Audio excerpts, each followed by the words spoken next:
North Korea's leader has vowed to start a new era of friendship with his neighbour Russia. Kim Jong-un's message came after his 5-hour meeting with Russian President Vladimir Putin at Vostochin Cosmodrome, a space base in Russia's Far East. The two discussed military matters, and Kim appeared to endorse Russia's war in Ukraine, adding that he is certain Moscow will, quote, punish evil forces, a veiled reference to the West. For his part, Mr. Putin hinted that military cooperation with the North could happen soon. Before the summit even got underway, the US had warned of a potential arms deal between the two pariah nations. One US official says it shows Putin's desperation. Well, I want to bring in CNN's Paula Hancocks, who is following the developments for us from Seoul. Good to have you with us, Paula. So Kim Jong-un referred to Putin's war in Ukraine as a sacred fight. Just what sort of arms deal might be in the works, and what else are you learning about the readout from this 5-hour meeting? Well, Lynda, what we've heard from Kim Jong-un is that Putin has his full and unconditional support. What we saw here today was really two isolated leaders in the world who were heading up two heavily sanctioned states that were pledging allegiance to each other, a much closer alliance than we have seen in the past. And of course, the fears are that an arms deal has been done or is being done behind closed doors. Of course, we don't have details of that, but we knew that it was going to have a military focus, these talks, just by the very fact of where they were held. Kim Jong-un is given the red carpet tour of Russia's successful space program. According to one reporter present, he asked, quote, a lot of very detailed questions. Is it 8 meters in total? Russian President Vladimir Putin says he's happy to share the knowledge that Kim craves, a sharing of information Washington has been warning of. The North Korean leader has shown great interest in rocket technology. They are also trying to develop space. We have good competencies. We will show them our new facility, the new Cosmodrome. North Korea's last two attempts to put a spy satellite into space have failed.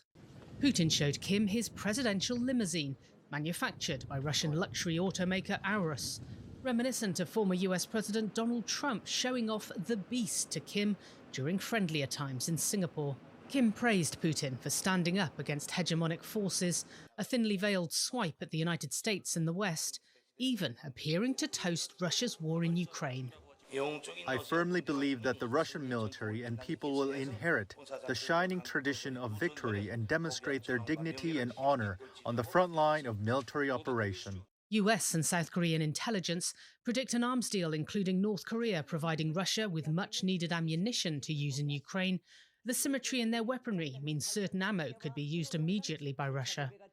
Another possibility, the very public meeting, could be sending a message. It might be a signal to Seoul. Be careful, it says. If you, South Koreans, start shipping ammunition to Ukraine, Russia will probably do technology transfer to North Korea. The same message is also going to Washington.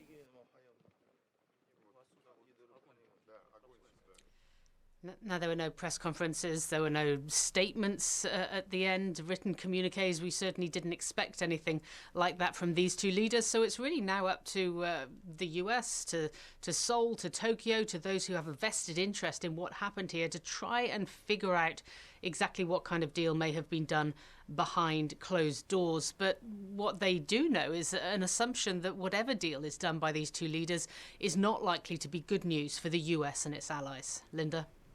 And in the midst of this rare international meeting, Paula, while Kim was out of the country, North Korea launched another round of missiles, this time short-range ballistic missiles. How unusual is this for this to happen while he's out of country? Very unusual. I can't think of another time when it's actually happened. So this was two short-range ballistic missiles, as you say, just before Kim Jong-un actually met with Vladimir Putin. So what we're hearing from experts is that it was probably to show that even if Kim Jong-un is not in the country is still able to defend itself. It's still able to launch these missiles, the delegation of command and control, if you like. So certainly what we saw in the past was Kim Jong-un was very much front and center when it came to these launches, certainly in maybe 5-6 years ago. But now this is more routine to be able to carry out these launches, and the leader does not need to be there for each one. Yeah, surprising. Paula Hancocks for us from Seoul, South Korea. Good to have you with us. Thank you.